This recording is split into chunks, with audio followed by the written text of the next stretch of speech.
Hey, this is Nick with OYA Knowledge. I'm going to talk during this drive time about living unit culture and the Big Four. So I believe that the good things and the bad things, the desirable things and the undesirable things that come out of a living unit are stemming almost entirely out of your unit culture. And if it's not entirely linked to unit culture, then it's definitely loops back to it at some point. Okay. So, what do I mean by living unit culture?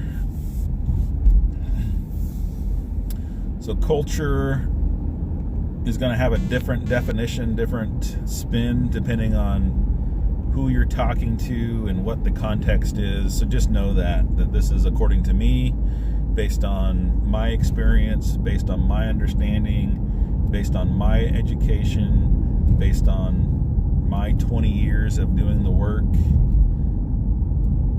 I've presented on the topics of how to create a developmental milieu in a corrections environment or juvenile justice environment. I've done consultation for res programs numerous times about how to establish a developmental culture in their programs. So that's where this discussion is going to be coming from. I don't say that to say that this is the right or only way, but I just want to provide some context on where this is coming from. And it's part philosophy, it's part practical, and it's part lived experience, but a lot conviction. It's the things that I'm convicted of that make for a positive developmental living unit culture. All right, so there's the disclaimer. Another disclaimer: this is my thoughts. This doesn't necessarily represent Oregon Youth Authority agency official stance on anything. These are my thoughts. So, living unit culture. What's the default conversation under living unit?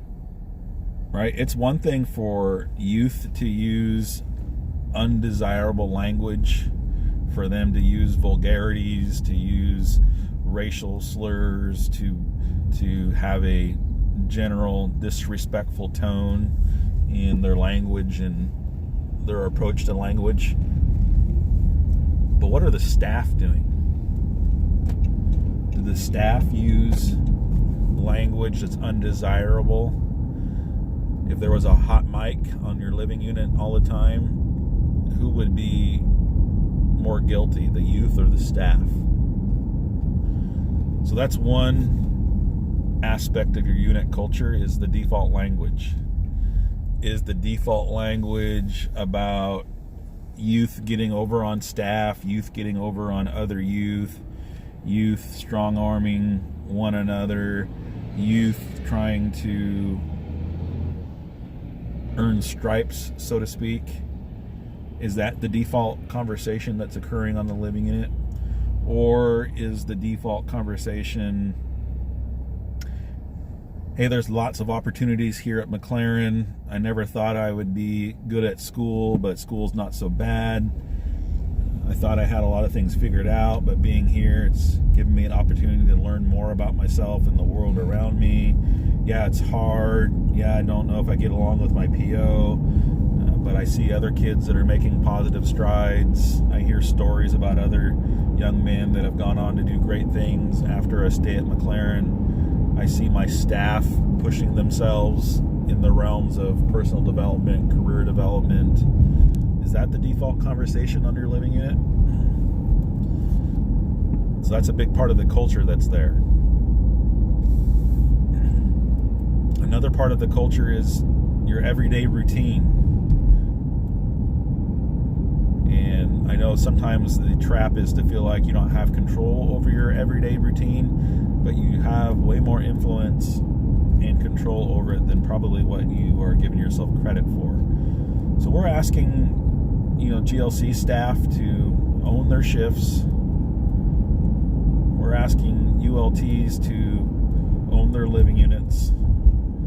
And I think culture is a big part of that. So routine. How do you wake your guys up every day? Right? Do you bark at them? Do you use an annoyed, aggressive tone? Or do you tell them good morning? Do you play music that supports regulation? Do you give them ample time for schedule prompts when they're going to transition from one task to the next? Do you ask them what their focus for the day is, what their goal is for the day? Do you ask them if they're ready for school and all the challenges that school's going to bring to them and for them? And if they say no, do you provide an outlet for them to maybe vent or share what's on their mind? Routine. Fundamental practice 1 is clean and safe environments. I've walked around units lately at McLaren, and I can tell you there's not a cleaning routine, and there's not a backup plan for when a specific youth isn't around to do their assigned job. I'm a big advocate that you ought to be doing unit chores 3 times a day. And if your unit has 20 kids, well, then you have 20 chores assigned that are done 3 times a day. And that's not theory. That's the way I grew up at McLaren as a staff, young staff. We had chores 3 times a day. TVs went off. High tag rooms were closed. Everything stopped until unit chores were done. That's part of the routine. That's part of the culture. Does your living unit look like a war zone with trash spread everywhere and things in disrepair and paint chipping and peeling? That's indicative of your unit culture. Do you celebrate? Do you celebrate kids that make the honor roll, that become student of the week, that earn a welding certificate, that get a job, a campus job that has some prestige? Do you celebrate? Do you celebrate victories in the lives of your staff? Right, that's part of your unit culture. Do you celebrate birthdays on your living unit? That's part of your unit culture. Do you do what you can to provide some normalcy around holidays that are important to your youth, right? Not just Christian holidays, but do you give equal time to our Muslim kids, to our Buddhist kids, to our Native American young men, whatever that is? But do you honor those traditions? That's part of your culture. Do you have a culture of collaboration where if you have an incident on your living unit, do you pin that incident on the behavior of one specific youth or the youth that were involved in an incident? Or do you take ownership of that incident as a living unit community? It's easy to scapegoat a kid or a few young men that engage in an incident. It's easy to pin that on them. But your culture is what allows those incidents to happen or not. 9 times out of 10. That comes back to your unit culture. So how do you build a positive unit culture? Well, I'll give you some steps. One is you need to be clear about why your living unit exists. Okay? Why, and I'm going to speak McLaren lingo here. Why does Fossil living unit exist? Why does Dunes living unit exist? Why does Crater living unit exist? Why does granite living unit exist? Why does haystack living unit exist? Why does jasper living unit exist? Why does lake exist? Why does maple exist? Why does noble exist? Why does oak exist? Why does Pacific exist? Rockaway exists. Summit exists. Why does IU exist? Hopefully I didn't leave any of them out, right? But they all exist for a reason. If we didn't have need for the unit, well, then we would close it down and shut it down. But can your youth and your staff and you ULT teams, can you articulate why your living unit exists and how it complements the mission of the agency? I think that is a foundational piece of establishing a culture on your living unit. Again, I learned this a long time ago, back in the early 2000s. Living units had a purpose statement, they understood why they existed, and they linked back to that whenever possible to make decisions or course correct when they deviated from their own established purpose. Does your living unit have a purpose statement for why it exists? Now, I've done this multiple times across many living units. I've established purpose statements, and sometimes they stick and sometimes they don't. But that's crystal clear. You've got to understand what your mission is, because if you don't, then you won't know when to course correct, and you're going to feel like you're on a rudderless boat, okay, that nobody's steering.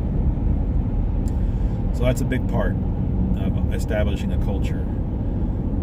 The other culture, and again, just look at our agency mission. Look at our agency mission is a great model in the Oregon Youth Authority for how to do this on a micro scale, right, for your own living unit. You've got mission, values, and key concepts. Your living unit should have the same thing, okay? Your living unit should have its purpose statement / mission statement. It should have its core values, and it should have its key concepts. Okay? If you want to know more about this, it's written about. Simon Sinek, Start With Why Good Eaters Eat Last, or Good Leaders Eat Last. Right? Those are great books that'll dive into this stuff. Okay, so that's the first thing. If you don't have that, spend some time developing it, because you won't have a good scaffold to push forward if you don't understand what your mission is. All right. What's important on your living unit, right? What are you trying to establish in the young men that you're working with? Now, out of transparency, I think the critical things that you're trying to establish in the youth that come to OYA and McLaren is found within the Nexus curriculum. Okay, it was very much part of its development, was sifting through my experience and the experience of people that were involved in creating it and establishing the 4 life domains: balance, believe, contribute, and excel. Right, and those can be divvied. And I know that the central office is coming up with 5 psychosocial markers of development. Okay, and I'm going to argue that those things already exist in our system, and they definitely exist within the Nexus curriculum. But a little preview for the future: you're going to hear about the 5 psychosocial developmental markers. It's coming. Not much we can do about it, but just know that they already exist. They're already things that we've known about. They're already things that we've embedded in our programs, in our treatment, in our skill building efforts. They're just going to call it something different. What are you trying to do with the kids? Right? What's your? How do you know if you've done your job? Okay, how do you know if you've done your job? That's important, because if you can't answer that, then the kids definitely can't answer that, and your culture is going to be at risk. okay, where your culture will default to negative things. Okay. Here's another take on it, right? By the time a young person comes to the Oregon Youth Authority or McLaren, almost without exception, they've already been through all kinds of treatment programs, residential programs. There's an expensive program in Oregon called Jasper Mountain. It's fairly known on a national level. We've got kids that came from Jasper Mountain, right? So literally tens of thousands of dollars on a monthly basis have been pumped into those kids individually, and they still come to the Oregon Youth Authority. So I don't want to overlook the fact that when kids come to OYA, we are being asked to do work with them that some of the best experts known to the field haven't been able to do with them. They haven't been able to turn them. They haven't been able to get them on the right path. Which is why I get grumpy when our own internal experts insist that we do the same thing to them that's already been done to them, thinking that that's the right thing to do, or that's the evidence-based thing to do. And I'm here to say that if it worked for those kids that find their way to OYA facility, if it worked, then they wouldn't be there, right? But it didn't work for that segment of the kids. Now it does work with the kids that it's successful with, right? So it works for the kids that it works with. It doesn't work with the kids that it doesn't work with.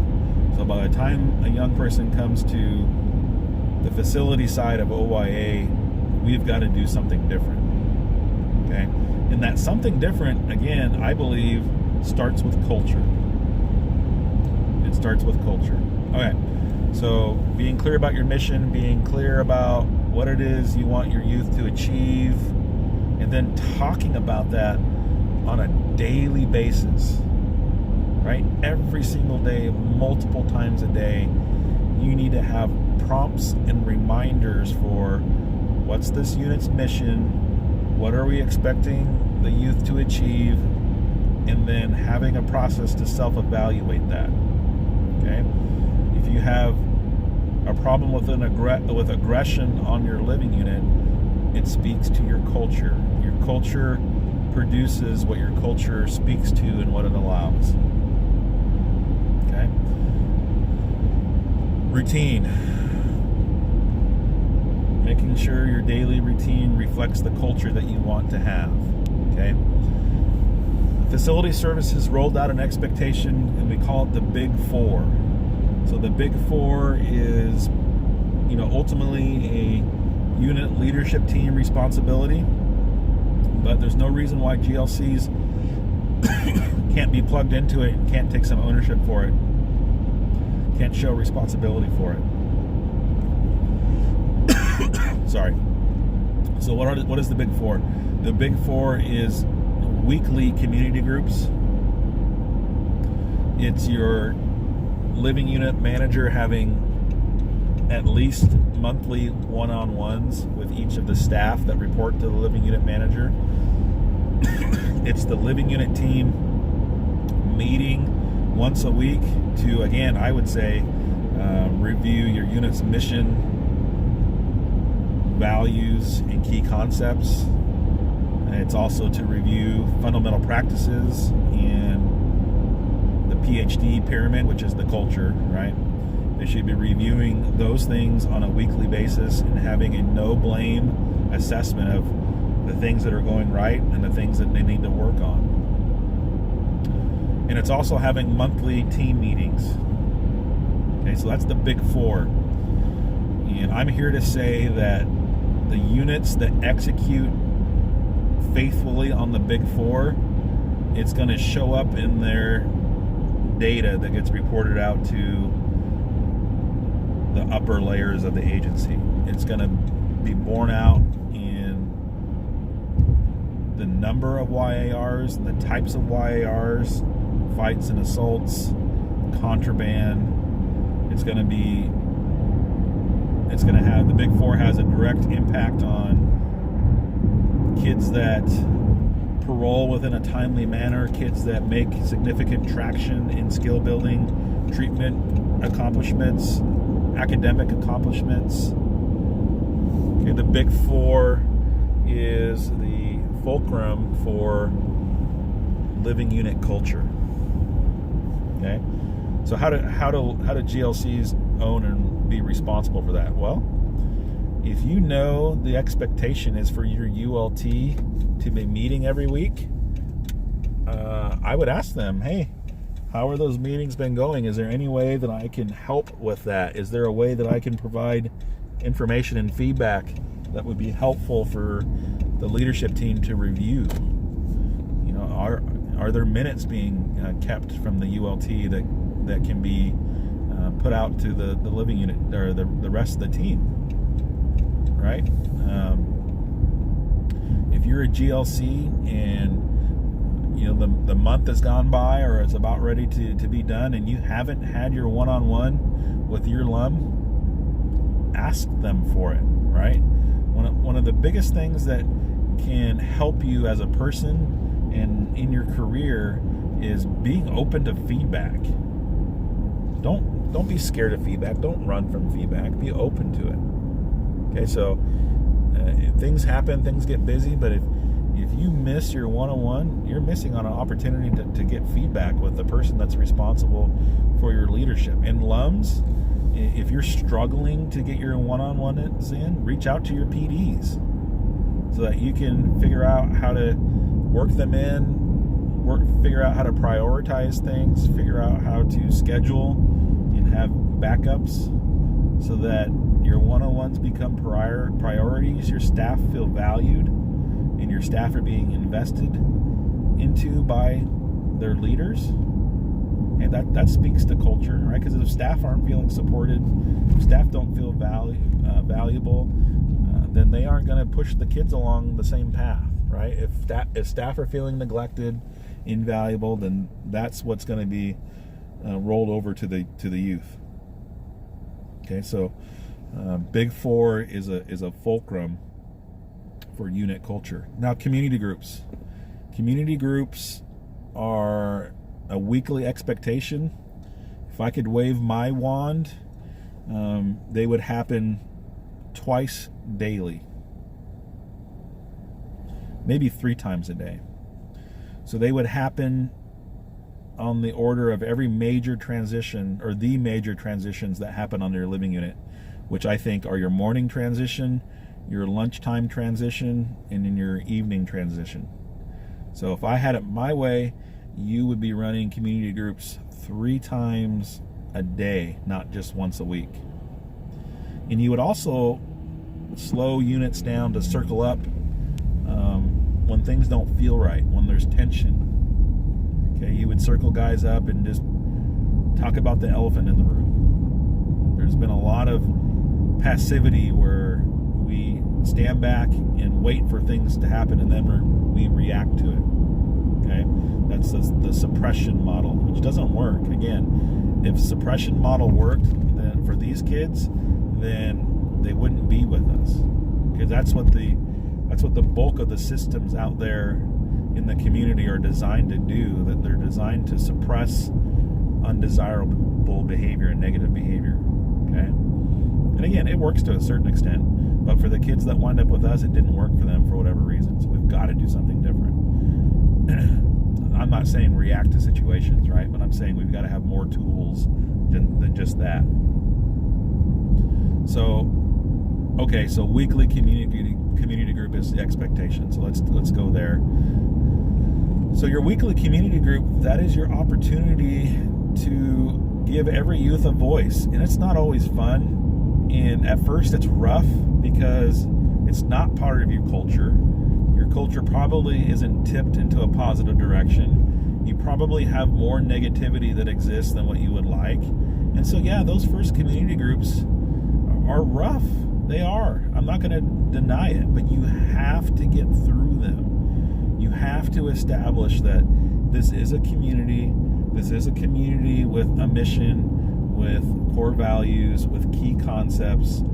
Here's what we want every youth to be accomplishing while they're on this living unit. And then we need to discuss as a group, staff included, when things aren't going right and when things are going right. You can't let your community groups just be a big complaint session, right? Where everybody just piles on about, how staff sucks and administration sucks and my PO sucks and all that kind of stuff, right? I mean, you've got to provide some room for that. Otherwise, kids will think that, well, their opinion doesn't matter, right? But you have to know that will dissipate. The pile-on session will dissipate. It won't be the norm as you continue to build your culture up.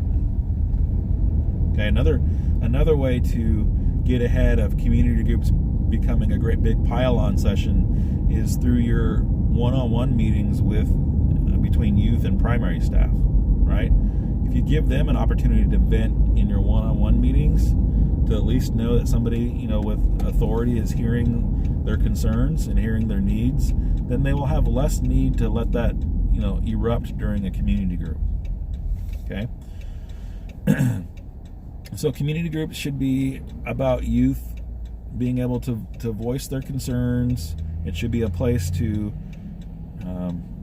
provide information, get feedback from the youth, celebrate the positives, set group goals, all those things, right? And I think that we should be doing it more than once a week, but accountability right now is only coming to once a week. Okay?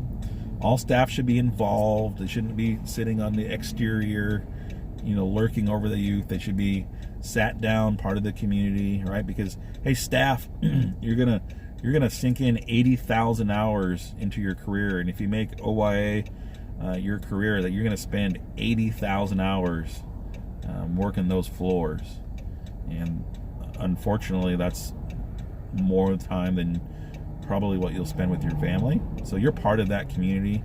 So act like it. Join those communities, groups, and be involved in your skill building groups. Well, that's another thing, part of culture. Does your unit is coming at Fundamental Practice 5, I believe, which we're just now developing work groups to hammer that out. But every living unit is going to be expected to run skills groups. So if you've been avoiding that up until this point, I would embrace it. So that way when FP5 rolls around, it won't be a shock to your system. Okay, but are you teaching kids the skills that are necessary for them to be successful?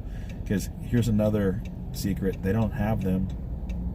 If they had the skills to be successful, again, they wouldn't be with us, right? And just expecting them to do good, or again, suppressing negative behavior doesn't mean that the right behavior and the right skills are being infused in them.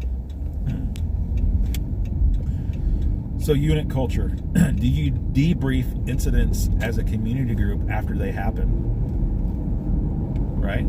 If you're on a living unit and you think that somebody's just been smoking, I would put the whole unit on pause. I would circle them up, and I would talk about how we're not going to tolerate that. And because you detected